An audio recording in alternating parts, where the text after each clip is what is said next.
Drama के start में हम एक लड़की को देखते हैं जो लेटी हुई होती है। उसकी आंख खुलती है तो मदर इन लोग खुद से चिल्ला रही होती है कि शादी के अगले ही दिन तुमने मेरी बेटे को मार डाला, तुम एक श्रापित लड़की हो, तुम्हें यहाँ पर रहना ही नहीं चाहिए। कहती है कि मैं यहाँ पर कैसे आ गई, मैंने तो कुकिंग अवार्ड जीता था और उसके बाद अचानक से वहाँ पर विस्फोट हुआ और मैं यहाँ पर आ गई। अरे ये कैसे हो सकता है, मैंने तो अभी तक अपने अच्छे दिन भी नहीं जिए थे। कहती बताओ ना तुमने मेरे बेटे को क्यों मारा और वो कौन आदमी है जिससे तुम इसको फरमा रही हो।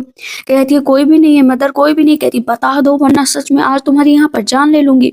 वो धक्का देकर वहां से भाग जाती है। कहती है रुक जा लिटिल वुमेन, मैं तुम्हारी आज टांगे तोड़ ही दूंगी। वो भाग रही होती है और मदर इन लॉ दौड़ा रही होती है। कहती है और तेज से भागा ना तो देख लेना। बहुत तेज से डंडा मारती है और डंडे का डायरेक्शन चेंज हो जाता है। पता चलता है कि सामने वो यानसन खड़ा है जो कि उसी गांव का रहने वाला है। और मदर इन लॉ आकर कहती हैं कि इसे मैंने पकड़ लिया है क्योंकि ये एक दूसरे आशिक के साथ घूमने जा रही थी, ये एक तरह का श्राप है, मैं इसे आज यहाँ पर मार डालूंगी। कहती है बोया इंसान प्लीज मुझे बचा लो, मैं तुमसे शादी करना चाहती हूँ। कल रात तुमने कहा था ना कि तुम मुझे बहुत लाइक करते हो। जिन मन में सोचते हैं कि मुझे माफ कर देना बोया इंसान, मैं बस तुम्हें इन सारे लफड़ों में फंसा रही हूँ, लेकिन अभी मेरी जान बचाना बहुत जरूरी है। अगर मैं नहीं बची ना तो ये मुझे बेच देंगे और मैं चली जाऊंगी वेश्यालय में।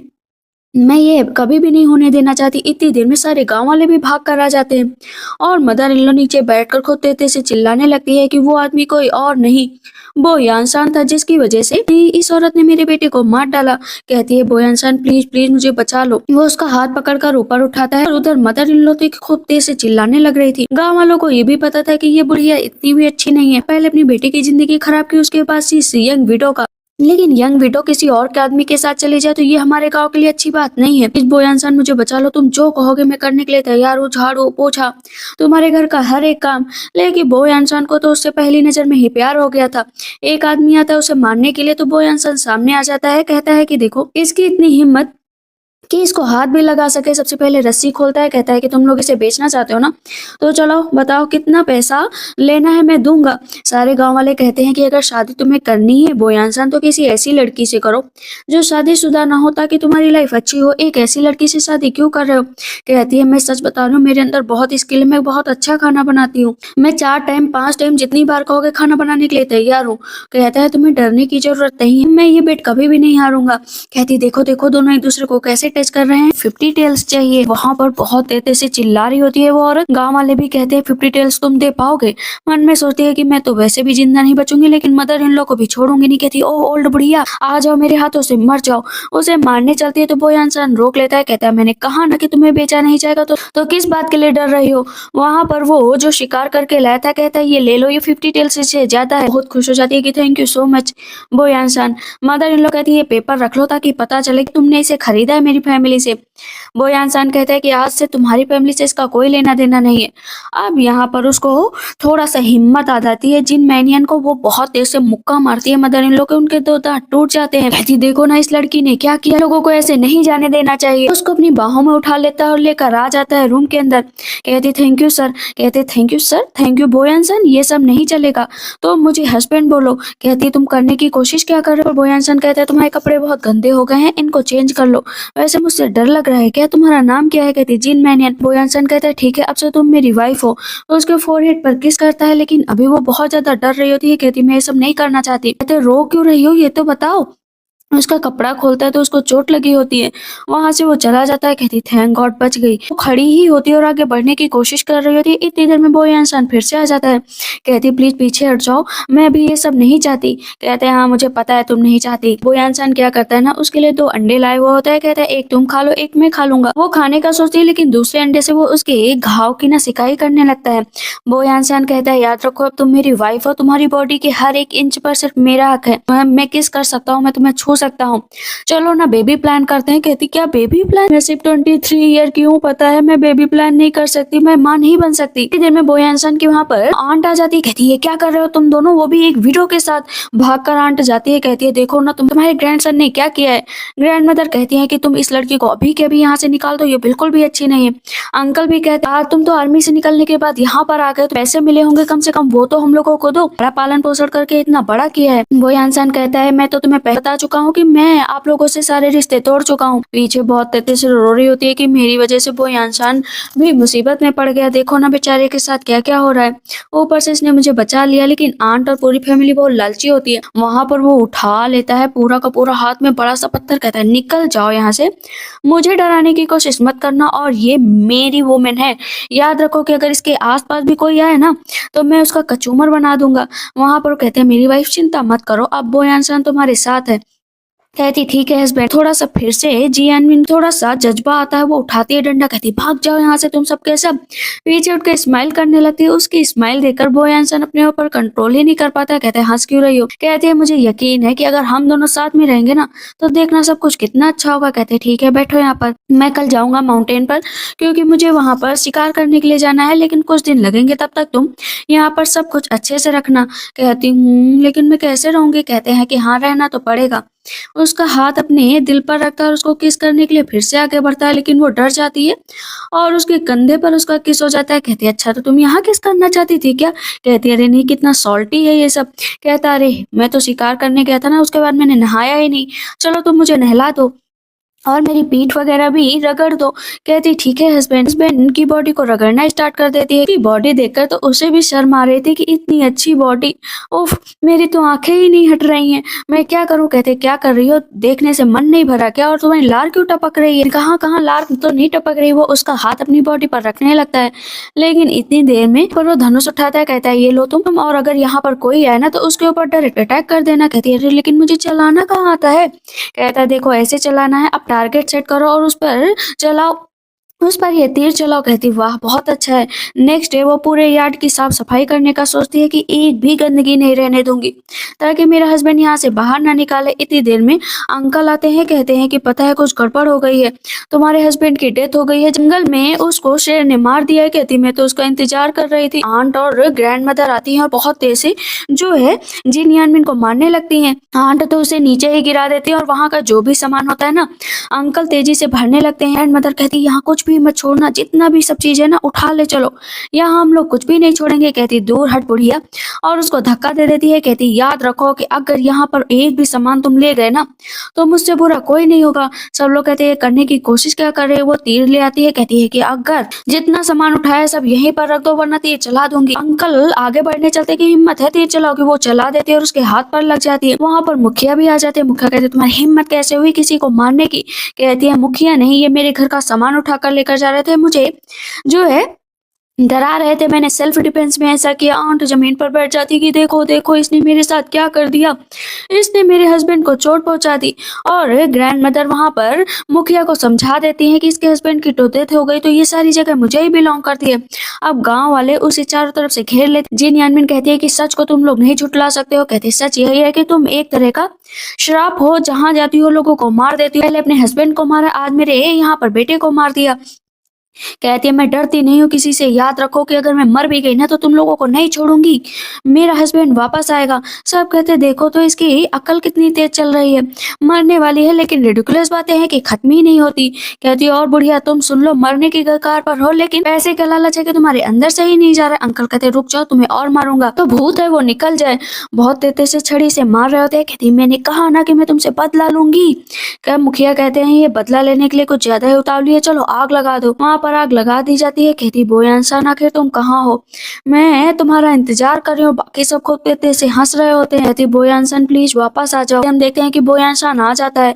कहता है किसकी इतनी हिम्मत कि मेरी वाइफ को हाथ लगाए। कहती है फाइनली उसके पास जाता है और उसकी हालत देखकर बोयांसन के होश उड़ जाते हैं, लेकिन वो स्माइल कर रही होती है अपने हस्बैंड को जिंदा देखकर। अंकल कहते हैं कि तुम तो मर गए थे ना, भूत बनकर आए हो क्या। बोयांसन कहता है ये बताओ कि तुम्हें मारा किसने। कहती है अंकल ने मुझे छड़ी से मारा, आंट ने मुझे गिरा गिरा कर मारा, और जो ग्रैंड मदर थी ना उन्होंने मुझे थप्पड़ मारा। मुखिया ने अपने ऊपर सारा जिम्मा उठा कर रखा था। अब इस पर बोयांसन कहता तुम सबकी सच में इतनी हिम्मत है कि मेरी वाइफ पर हाथ उठाया। आंट कहती देखो पहले इसने तुम्हारे अंकल को तीर मारी। कहते हैं सच में तुमने तीर मारी। कहती हाँ सेल्फ डिफेंस में मारी क्योंकि ये लोग वहां के सारी चीजों को चुरा रहे थे।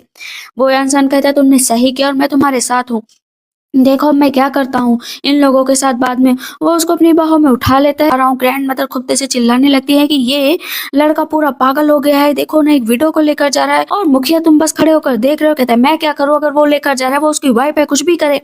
मैं रोक थोड़ी ना सकता हूँ। अब इस पर ग्रैंड मदर कहती है लेकिन एक बार कुछ तो तुम्हें करना पड़ेगा। कहता है नहीं मैं कुछ नहीं कर सकता। लेकिन आंट सामने आ जाती है, कहती मैंने कहा ना कि मुझे पैसे दो, जो मैंने तुम्हारा इतना सेवा की है। बोयांसन कहता है तुमने सेवा की है, नीचे धक्का देता है, उसके ऊपर पैर रखकर चला जाता है। बदला लेने के लिए आंट के घर पर ही गया था, हर चीज की तोड़ फोड़ करने के लिए। सब मुखिया से गुजारिश कर रहे होते हैं कि मेरा घर छोड़ दो, मेरा घर छोड़ दो। कहते हैं अच्छा, मेरी वाइफ को मारने से पहले तो तुम लोगों ने नहीं सोचा था कि तुम लोगों का घर छोड़ दिया जाए। तुम लोग सोच रहे हो कि मैं तुम्हारा घर छोड़ दूं। बहुत तेज से मुक्का मारता है। आंट सोचती देखो कुछ भी नहीं हुआ, लेकिन चुटकी बजाता है, पूरा घर नीचे। अब तो आंट और ग्रैंड मदर सबके होश उड़ जाते हैं। वो अपना हाथ पैर पटक पटक कर रोने लगती हैं। ग्रैंड मदर तो बेहोश हो जाती हैं। यहाँ पर जिन कहती है हस्बैंड तुम तो कितने हैंडसम हो, सच में। गुस्साने लगते अपनी वाइफ को कि तुम्हारी वजह से हुआ है, तुमने ही मुझे भड़काया था, वरना मेरे घर का ये हाल ना होता। जिन कहती है कि इन दोनों को तो सच में सबक सिखाना चाहिए। अंकल कहते हाँ तुम तो कभी कुछ कर ही नहीं सकती, पहले अपने हस्बैंड को मार डालो, तुम्हारी फैमिली भी आगे नहीं बढ़ेगी। कहती है मेरी फैमिली आगे बढ़ेगी, देखना मेरे बेबी होंगे। बोयांसन को तो अच्छा लग रहा था कि वो बेबी का नाम ले रही है। कहते कितने बच्चे होंगे। कहती वो तो मैंने नहीं गिना। और अंकल आंट आपस में लड़ाई करने लग रहे थे कि तुम्हारी वजह से घर गिरा, तुम्हारी वजह से घर गिरा, अब हम लोग बाहर रहेंगे। इतना मारते हैं और मुखिया चुपके से वहां से भागने लगते हैं। जिन कहती है मुखिया भाग कहाँ रहे हो, तुम्ही ने तो मेरे लिए फैसला लिया था ना। कहते हैं मैं विलेज का चीफ हूँ, मुझे जो बताएगा मैं उसी के हिसाब से फैसला लूंगा। ईंट उठा लेता है, कहता है कि मुखिया लगता है कि एग्जाम्पल सेट करना ही पड़ेगा। हमने जो मेरी वाइफ को चोट पहुंचाई उसके बदले में मुझे तुम्हारा कैरेज चाहिए और मैं कैरेज लेकर ही जाऊंगा। अब मुखिया को कैरेज देना ही पड़ता है क्योंकि नहीं तो उनका भी सर फूट जाता। अभी हम मुखिया की बेटी को देखते हैं जो बहुत तेज से चिल्ला रही होती है, जिसका नाम शाओटा होता है। कहती है कि फादर आपने भला कैसे उसको जो है वो कैरेज दे दिया, अब हम लोग कैसे जाएंगे, पैदल जाएंगे क्या। कहते हैं अरे वो बोयांसन ने मांगा था ना तो मुझे देना पड़ा। कहती है हाँ बोयांसन को दे सकते हो क्योंकि मेरा शादी करने का उससे प्लान है, एक दिन तो मैं ही उसकी वाइफ बनूंगी। इधर हम देखते हैं कि वो लगातार सूप पिए जा रही थी, पिए जा रही। क्या हुआ तुमको, ठीक तो हो ना, मेडिसिन की जरूरत है क्या, चले फिजिशियन के पास। कहते नहीं। जिन कहती है कि तो स्माइल करो ना। वो उसको किस कर लेता है। कहता है कि देखो मुझे बहुत कड़वा लग रहा था तो मुझे स्वीटनेस की जरूरत है। उसको किस करने लगता है। जैसे ही उसके कपड़े खोलने चलता है तो कहती है ओफ मुझे बहुत डर लग रहा है, प्लीज इतना स्वीट बनने की कोशिश मत करो। कहता है डार्लिंग प्लीज मुझसे दूर मत जाओ, वैसे भी जो कुछ भी हुआ ना उसके बाद मैं तुमसे दूर नहीं रह सकता। कहती हाँ ठीक है, मैं भी चाहती हूँ कि हम दोनों एक दूसरे से दूर न रहे। वो उसको उठाकर लेकर जाता है, लेकिन उसके पैर पर चोट लगी होती है आंट की वजह से। वो उसके पैरों पर किस करता है, मन में सोचता है बोयांसन कि मेरे से तो बर्दाश्त ही नहीं हो रहा कि मैं इससे दूर रह पाऊं। उसका पसीना निकल रहा होता है और सामने से इतनी प्यारी स्माइल, उसके नाक से ब्लड निकलने लग रहा था। कहती है कि ये क्या, तुम्हारी नाक से ब्लड क्यों निकल रहा है। कहता है लगता है कि इस वेदर में कुछ गड़बड़ी है, मैं नहा कर आता हूँ। बाहर आकर वो अपने ऊपर पानी डालने लगता है। कहता है ये क्या, आखिर मैं उससे दूर क्यों नहीं रह पा रहा हूँ। स्माइल मेरे नजरों के सामने से हट ही नहीं रही। वो लगातार पानी डाल रहा होता है। पीछे से कहती यांसन कि तुम्हें हुआ क्या है और इतना तुम्हें गर्मी क्यों लग रही है। कहते कुछ नहीं, माउंटेन से आए हो ना शायद इस वजह से। वो जाने लगती है वापस। कहते रुक जाओ, मेरे से दूर मत जाओ। उसको जबरदस्ती फिर से किस करने लगता है। कहती हुआ क्या है। कहता है बस प्लीज मेरे पास रहो। नेक्स्ट डे दोनों ही माउंटेन पर जाते हैं। वहाँ पर कौंचक का पेड़ दिखता है। कहती है अरे वाह ये यहाँ पर। तुरंत ही इंसान रोक देता है कि ये पॉइजनस है। कहती पॉइजनस नहीं है, इसको ना अगर पत्तियों को अगर अच्छे से सब कुछ किया जाए ना तो ये बिल्कुल भी पॉइजनस नहीं है। कहते हैं ठीक है मैं तुम्हारी बातों पर यकीन करता हूँ। अब वो लगातार खोदना स्टार्ट करता है। उसकी बॉडी देखकर अब यहाँ पर फिर से जिन के मन में जो है तरंगे उठने लगती है कि वाह तुम तो कितने हैंडसम लग रहे हो। कहता है ठीक है मैंने काम कर दिया। और उसका पसीना पोंछती है। कहते मेरी स्ट्रेंथ देखकर तुम्हें अच्छा लगा ना। कहती हाँ अच्छा तो लगा है, मैं तुमने मुझे इम्प्रेस कर दिया। कहते ठीक है चलो फिर बनाओ चल के। वहां पर वो शिकार करने के लिए अपनी तीर उठाता है और खरगोश पर निशाना लगाता है, लेकिन सामने शाओटाओ आ जाती है। जिन जाती है, कहती है कि आओ चलो मैं तुम्हें उठा दूं, लेकिन कहती हटो तुम नहीं, मुझे तो सिर्फ यांसान ही उठाएगा। अपना हाथ आगे करती है और शाओटा सोचती है कि प्लीज मुझे उठा लो, मुझे उठा लो। हैंकी देती है। कहती है ये हैंकी ले लो, अपने हाथ में हाथ पोंछ लो। वो यांसान उसका हाथ पीछे करता है, तीर निकालता है। कहता है मैं तुम्हें यहाँ पर उठाने नहीं आया था। मन में सोचता मन करता है तुम्हारी जान ले लूं, लेकिन मेरी वाइफ खड़ी। शाओटा कहती है याद रखो कि तुमने मुझसे शादी करने का वादा किया था और तुम मुझे से शादी करोगे। एक दिन तो तुम इसको अपनी जिंदगी से निकाल कर ही रहोगे।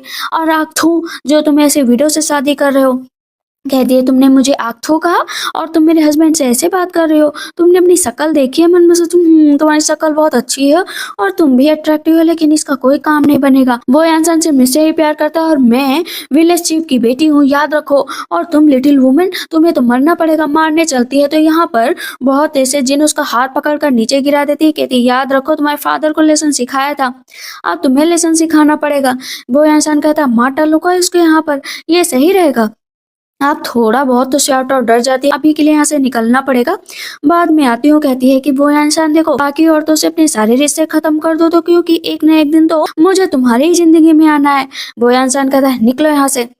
जैसे ही जिन पीछे वो मुड़ती है और बहुत पर उसकी स्किन को मरोड़ देती है।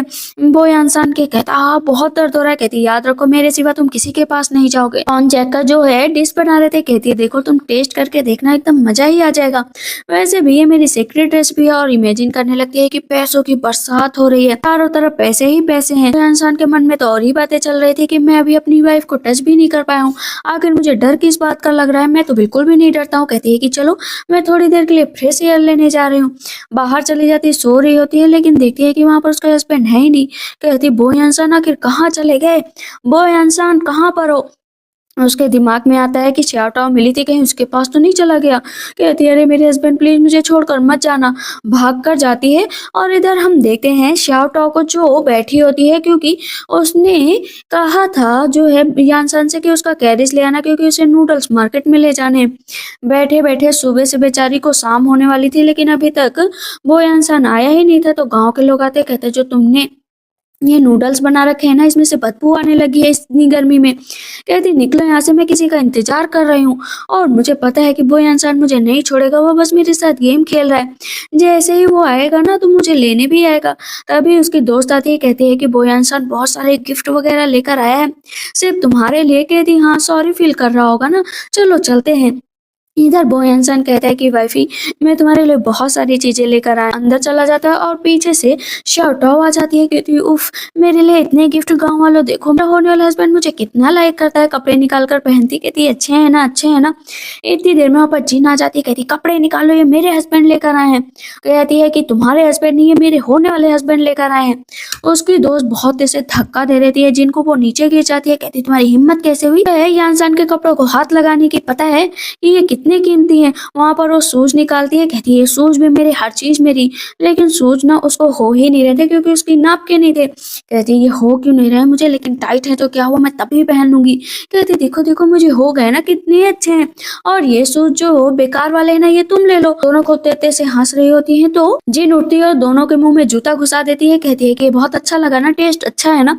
अब बाकी के लोग कह रहे होते हैं कि देखो जिन वो तुम्हारा हस्बैंड ना तुम्हें बिल्कुल भी लाइक नहीं करता है, क्योंकि गांव में सबको पता है कि बॉय इंसान सिर्फ लाइक करता है। तो शाउटाओ को मन में सोचती है कि मैं तुम्हें छोड़ूंगी नहीं, याद रखो कि ये सब चीजें मेरी हैं। कहती छोड़ दो इसे।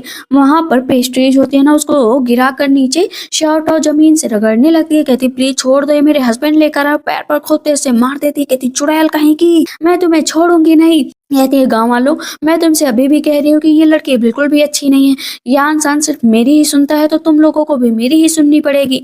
इसे यहाँ पर पकड़ लो और इसे अभी मैं यहाँ पर सबक सिखाऊंगी। गाँव वाले आते हैं और उसको पकड़ लेते हैं। कहती है कि तुम लोग सब पागल हो क्या, हस्बैंड मेरा सब कुछ मेरा, तुम बगल वाली पर क्यों यकीन कर रहे हो। छोड़ दो वरना बहुत तकलीफ होगी तुमको। तो उसकी दोस्त बहुत ऐसे जिनको थप्पड़ मार देती है। कहती याद रखो कि वो इंसान की तरफ अपनी नजर उठाकर मत देखना, क्योंकि वो मेरे दोस्त का होने वाला हस्बैंड है। शाउटाओ कपड़ा उठाती, कहती अच्छा तो ये तुम्हारे लिए कपड़ा लेकर आया था, कोई बात नहीं। कैची उठाती पूरे कपड़ों को काट और आसमान में उड़ा देती है। कहती देखो देखो ये सब चीजें कितनी बेकार हैं, मैं तो इन्हें सब खराब कर दूंगी। और पूरा उसके ऊपर पाउडर जो कुछ भी होता है ना डालने लगती है। तभी पीछे से वो इंसान आ जाता है, कहता है ये क्या हो रहा है। शाउटाओ खुश हो जाती है कि मेरे पास आ रहा है, लेकिन वो तुरंत ही जाता है जिन के पास। कहती है हस्बैंड देखो ना इन लोगों ने मेरे साथ क्या किया है। कहती है अरे तुम भी वो इंसान है, इसकी तरफ ध्यान ना दो। देखो मैंने तुम्हारे लिए आए हुए कपड़े पहने हैं, ये सब तुम मेरे लिए गिफ्ट लेकर आए हो ना, अच्छा है, मुझे तो बहुत अच्छा लगा। कि दोस्त बोलती है कि सही बात है, पता है वो इंसान जिन जानबूझकर कह रही थी कि वो तुम उसके लिए लेकर आओ, तुम उसके लिए लेकर आओ, इसलिए मैंने इसको अच्छा सबक सिखाया। शाउटाओ कहती है मुझे ये सब चीजें बहुत अच्छी लगी, मैं इसे अपने साथ लेकर जाऊंगी। जो थप्पड़ जिनको मारा था उससे 4 गुना तेज थप्पड़ उसके दोस्त को मारते हैं। उसके नाक से खून तुरंत ही निकल आता है। कहते हैं चिंता मत करो, जिसने तुम्हें स्कॉल्ड किया ना अभी सबक सिखाऊंगा। कहती है इन लोगों ने तो स्कॉल्ड किया भी और ये गांव वाले भी मेरे पीछे उतना ही पड़े थे। बोयांसान कहता है डरने की जरूरत नहीं है, अभी मैं इन लोगों को सबक सिखाऊंगा। तो बोयांसान आगे बढ़ने लगता है। शाओटाओ कहती क्या क्या चाहिए तुम्हें? कहता है याद रखो कि ये सारी चीजें मेरी वाइफ के लिए थी, तुम्हारे लिए नहीं थी। कहती क्या? पीछे से जिन मुस्कुरा रही होती है। कहते हैं हाँ, और अगर तुम्हें कुछ चाहिए ना तो जाकर अपने फादर से मांगो। अब सारे गांव वालों को पता चल जाता है कि शाओटाओ को सिर्फ एक तरफा प्यार था, को एक तरफा प्यार था और ये सब चीजें बिना सुने ही सारे गांव वाले उसकी बातों में आ गए थे। सारे गांव वाले कहते हैं ये चुड़ैल है एक नंबर की, मैं तो यहाँ से जा रहा हूँ। कुछ लोग भाग जाते हैं लेकिन शाओटाओ कहती है कि तुमने मेरा मजाक उड़ाया, तुमने मेरे फादर के सामने कहा था कि तुम मुझे लाइक करते हो। जीन कहती है तुम्हारे फादर ने तुमसे झूठ बोला था, क्योंकि अगर सबके सामने तुम्हें ऐसे रिजेक्ट किया जाता तो तुम्हारी बेइज्जती हो जाती। इसी वजह से बस तुम्हारे फादर ने गांव गांव में जाकर ये कह दिया कि जो इंसान है तुम्हें लाइक करता है। कहती तुम झूठ बोल रहे हो, इतनी देर में मुखिया आ जाते हैं। कहते हैं कि मेरी बेटी से दूर रहो। कहते हैं अच्छा ये बताओ मुखिया कि तुम्हारी बेटी को मैंने ना किया था या नहीं किया था? अगर तुमने साफ साफ नहीं बताया ना तो तुम्हें भी हेल में पहुंचा दूंगा। शाओटाओ कहती है नहीं नहीं, तुम झूठ बोल रहे हो फादर, बताओ ना कि इसने ना नहीं किया था, इसने कहा था कि मुझे लाइक करता है।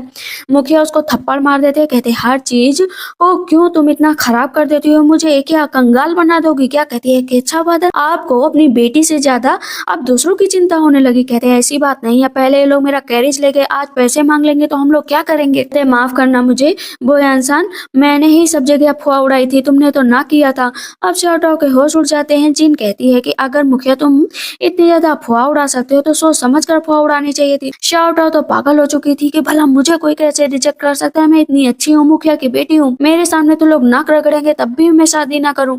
मैं इस बोया इंसान से शादी करना चाहती थी, तो अब ये दूसरी लड़की से कैसे शादी कर सकता है? जिन कहती है निकलो यहाँ, अभी के अभी निकलो, क्योंकि तुम लोग बहुत ही शेमलेस हो, कि तुम तो विलेज चीफ कहलाने के लायक भी नहीं हो, क्योंकि तुम सिर्फ अपने लोगों के बारे में सोचते हो। मुखिया कहते हैं निकलो यहाँ से, तुम निकलो, मेरी बेटी से हटाओ। कहते हैं मैं नहीं निकलूंगी फादर, मैं नहीं निकलूंगी। फिर से मुखिया उसको थप्पड़ मार देते हैं। कहती फादर आपने मुझे आज पागल कर दिया है।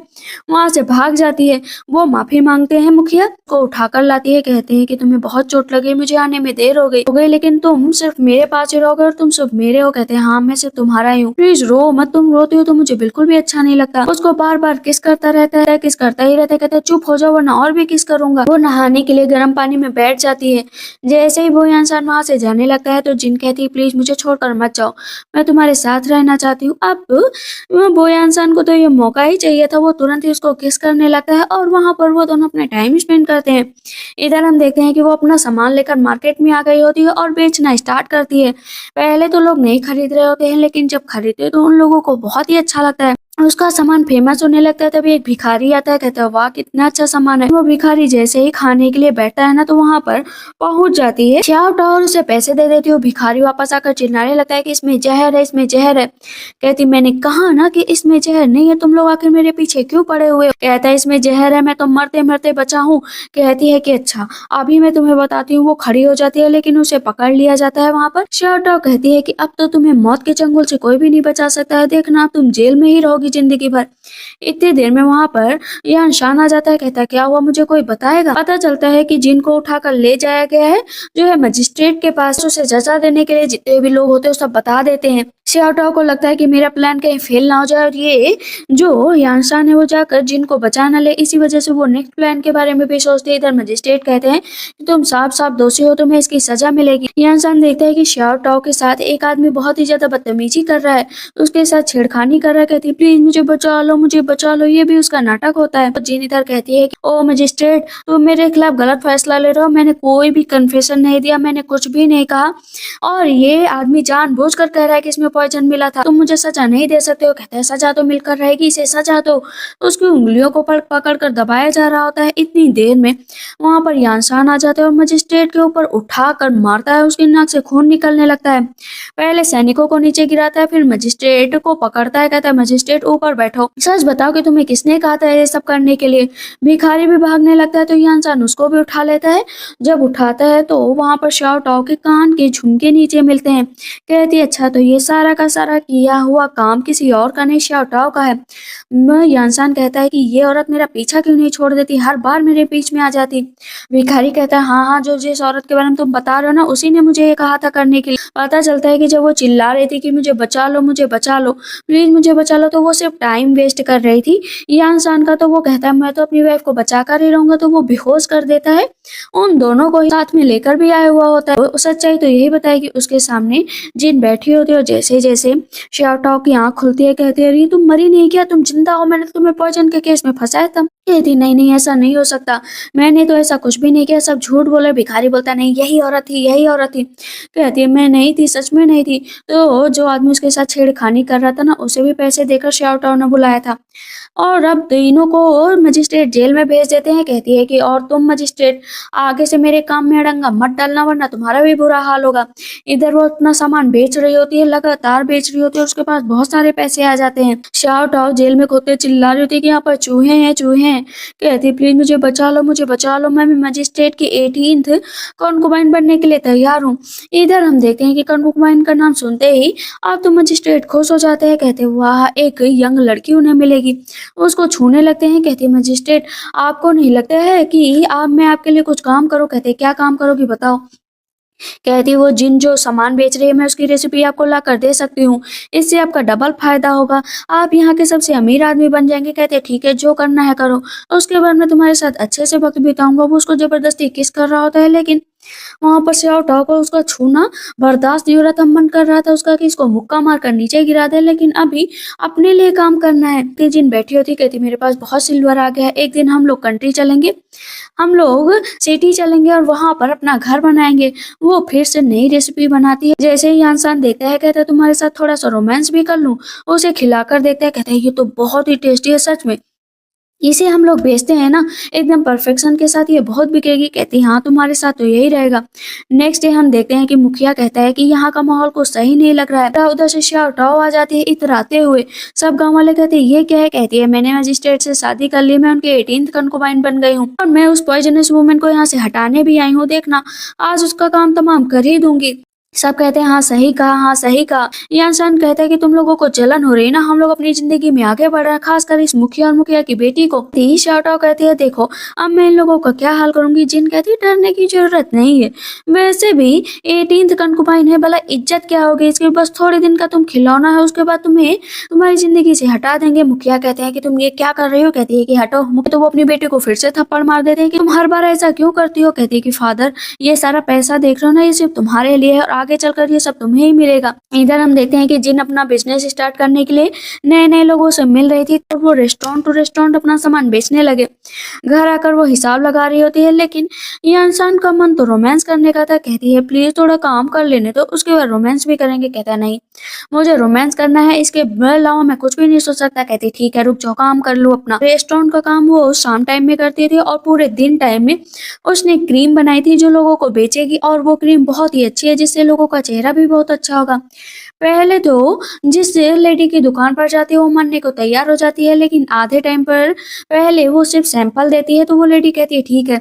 वो लेडी सोचती है कि मैं इसे फंसा सकती हूँ, और यहाँ पर ना वो नई नई चाल चलती है, लेकिन उस लेडी को भी वहां से निकाल दिया जाता है। कहती है देखो हम लोग बहुत ही पैसे बना सकते हैं, बस हिम्मत से काम करनी पड़ेगी। वो फिर से नई डिश बनाती है और दी है। अभी वो लोग एक रेस्टोरेंट में बैठे होते हैं, तभी एक लड़की आती है। कहती है देखो मैं इस सर्विस में तुम्हारा साथ दे सकती हूँ। जिन कहती है प्लीज मेरे हस्बैंड से दूर हो जाओ, क्योंकि उनके साथ तुम नहीं रह सकती, वो शादीशुदा है।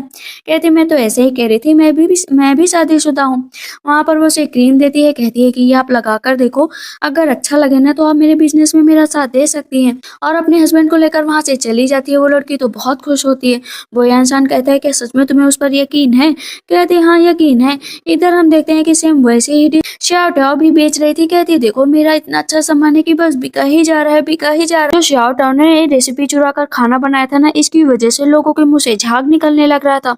जिन कहती है जब अच्छे से ये डिश नहीं बनाई जाएगी ना, तो इसका परिणाम यही निकलेगा। एक औरत जाती है, कहती है कि तुमने मेरे हस्बैंड को क्यों मारा, इसको बचाओ। कहती है मैंने नहीं, तो मैंने तो जिन से देखकर बनाया था, तुम इससे पूछो कि ये कैसे बचेगा। वो औरत खूब तेज से चिल्लाने लगती है। लेकिन श्याओ सारा का सारा इल्जाम जिन पर लगा देती है। वो वहां से जाने लगती है तो वो उसके लेडी पैर पकड़ लेती है। अब वो क्या करती है ना, अपने हिसाब से जो भी उसके मॉडर्न एरा के हिसाब से जो भी उसकी रेसिपी थी ना, उन सबको पानी पिलाती है, उन सबको थोड़ा सा थपकी देती है, वो लोग ठीक हो जाते हैं।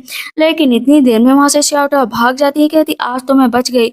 मजिस्ट्रेट के सामने जाकर रोने लगती है। मजिस्ट्रेट उसका गला पकड़ लेते हैं कि तुमने क्या किया ये सब, तुमने मेरी बेइज्जती करा दी। कहती है मैंने तो अच्छा काम करने की कोशिश की थी, मुझे नहीं पता था कि इतना ज्यादा लॉस हो जाएगा आपका। वो रोने लगती है। इधर हम देखते हैं वही लेडी को जिसे वो प्रोडक्ट बहुत पसंद आया था, इसी वजह से उसने उसकी खरीदारी करने का सोचा था और बिजनेस में साथ भी देने का। कहती है लेकिन बिजनेस में कभी धोखे का काम मत करना, हम लोग सिस्टर की तरह काम करेंगे। कहती है ठीक है। और बोयान सान कहता है कि ये सब चल क्या रहा है। तो कहती है कि तुम बाहर जाओ, मुझे अभी बात करनी है।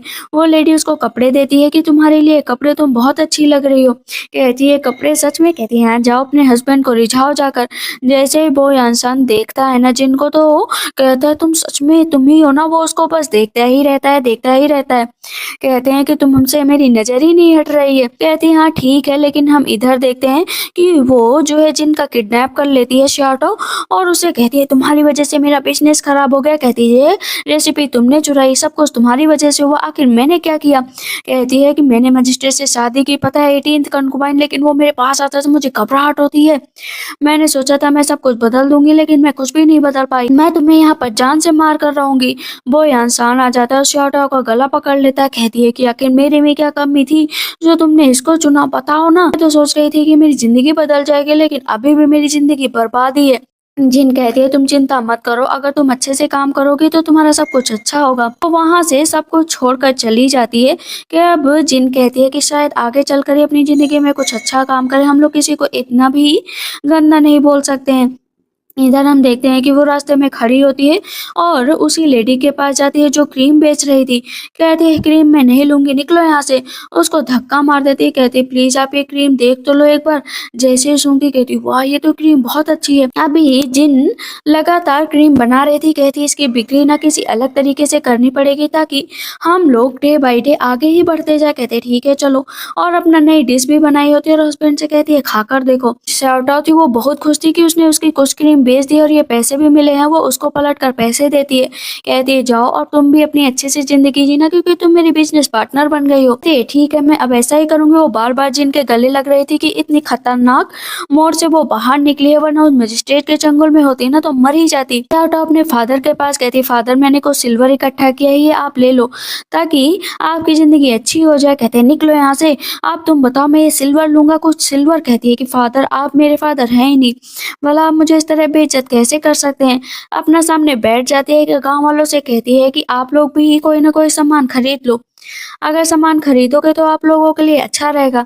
सामने से शॉर्टो आती है, कहती है मुझे सामान दे दो। लेकिन गांव वाले चिल्लाने लगते हैं कि ये इस लड़की ने पहले भी बिजनेस खराब किया है, जिन तुम्हारा और तुम्हारे ऊपर इल्जाम लगाए ये फिर से खराब करेगी, इसके ऊपर ट्रस्ट मत करो। अंती नीचे बैठ जाती है। कहती है मैं ऐसे नाटक करूंगी तो जिन मुझे कभी भी नहीं छोड़ेगी। कहती मैं कसम खाती हूँ कि मैं कभी भी जिन को धोखा नहीं दूंगी। ठीक है आ जाओ तुम मेरे पास शॉर्टो, और तुम जितना बिजनेस करोगे ना तुम्हें मैंने पैसे देने का वादा किया। और गाँव वालों से भी कहते हैं कि तुम लोग भी जितना बेचोगे तुम लोग को भी पैसा मिलेगा। गांव वाले खुश हो जाते हैं कि वाह हम लोगों को पैसा मिलेगा।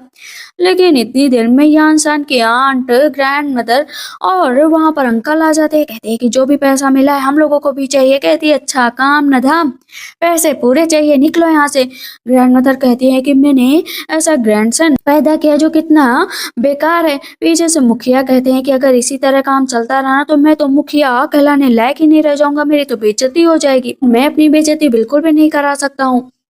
कहती है और बोया इंसान तुम बताओ कि तुम्हें पैसे कमा कर कैसा लग रहा है। कहते हैं पैसे तो मैं बाद में कमाऊंगा, पहले तो थोड़ा रोमांस कर लूं। वो उसको किस करने लगती है। कहते हैं हाँ वाइफ मेरे साथ थोड़ा जेंटल रहना। लेकिन बाहर फिर से मुखिया आ जाते हैं। कहते हैं मैंने कहा ना कि ये क्रीम वगैरह बेचना बंद करो, तुम्हारे पास की बात नहीं है, मैं इस गाँव का मुखिया हूँ और तुम ये काम नहीं कर सकते हो। कहती है अच्छा मुखिया हो गए तो अपने घर के हो गए। मुखिया जिनको मारने चलते हैं तो ये इंसान कहता है तमीज से। जिनको भी गुस्सा आने लगता है कि खुद के अंदर अक्ल है नहीं, पता नहीं इसको मुखिया किसने बना दिया है, ना सही से फैसला ले पाता है और ना ही कुछ। ये इंसान उसे गिरा देता है तो मुखिया भाग जाता है। मुखिया भागकर मजिस्ट्रेट के पास जाता है कि आप मेरी बेटी चाहिए वापस तो उसे ले लो, लेकिन मैं चाहता हूँ कि इस जिन और यांसान को पूरी तरीके से बर्बाद कर दो। कहता हाँ हाँ बिल्कुल कर दूंगा। श्याओ क्रीम बेच रही होती है तो उसके फादर कहते हैं कि तुम ज्यादा ही क्रीम बेचने की कोशिश कर रही फादर, मुझे तो अपना बिजनेस आगे बढ़ाना है। लेकिन यहाँ पर मुखिया उसके सर पर मारकर उसे नीचे गिरा देते हैं। उसे जिनकी बातें याद आती है कि हिम्मत मत हारना। कहती फादर मैं आपकी बेटी हूँ, मेरी बातें सुनो। कहते हैं नहीं मैं तुम्हारी बातें नहीं सुनूंगा, तुम्हें मजिस्ट्रेट के पास चलना पड़ेगा, मैं तुम्हें मजिस्ट्रेट को भेज दूंगा। कहती मैं मजिस्ट्रेट के पास कभी भी नहीं जाऊंगी, उस घटिया आदमी के पास। भाग कर आती है जिनके पास, कहती है मेरे फादर ने मुझे मारा है, वो मुझे मजिस्ट्रेट के पास ले जाना चाहते हैं। तब यहाँ पर तुरंत ही मजिस्ट्रेट आ जाते हैं। कहते हैं मेरी वाइफ को मुझे वापस करो। कहती मैं नहीं जाऊंगी तुम्हारे साथ घटिया इंसान। कहते चलना पड़ेगा वरना इसके बदले में मुझे पैसे चाहिए। कहती कितने पैसे चाहिए। अब वहाँ पर मजिस्ट्रेट बोल देते हैं कि 100 टेल्स। जिन कहती है कि खबरदार अगर 100 टेल्स का नाम लिया तुमने। तो यहाँ पर मुखिया और श्योटाओ के बीच बहुत लड़ाई होती है कि फादर सच में आप इतने गिरे हुए कैसे हो सकते हैं, आपको मेरी जरा से भी फिक्र नहीं, मैं आपकी बेटी हूँ।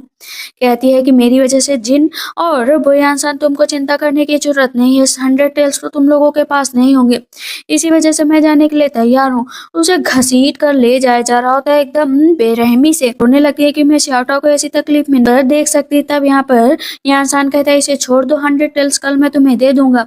वहां पर हम देखते हैं कि पेड़ के नीचे ना उसे जो है एक पर्ल छिपा कर रखी थी। कहती है हस्बैंड ये पर्ल तुम्हें कैसे मिली।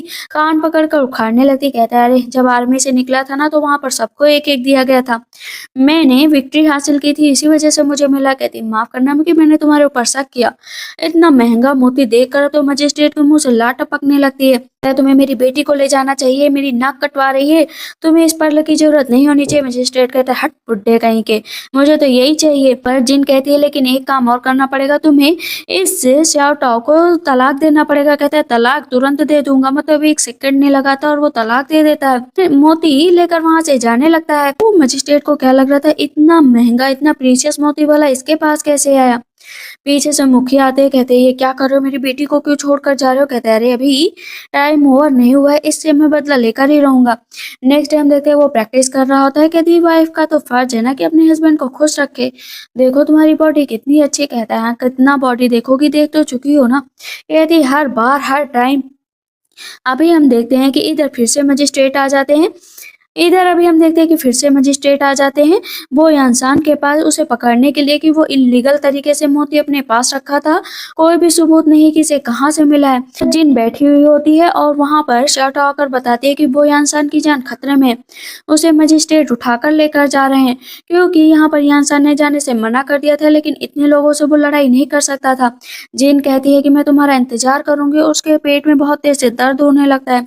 पता चलता है कि वो प्रेग्नेंट है और इस टाइम पर यांसान भी उसे छोड़कर चला गया है। दोनों लेडीज कहती है चिंता मत करो, हम दोनों तुम्हारे साथ हैं, किसी भी हालत में यांसान को वापस लेकर ही आएंगे। वो एक लेटर लिखती है जो वो दूसरी लेडी होती है ना उसके हस्बैंड को।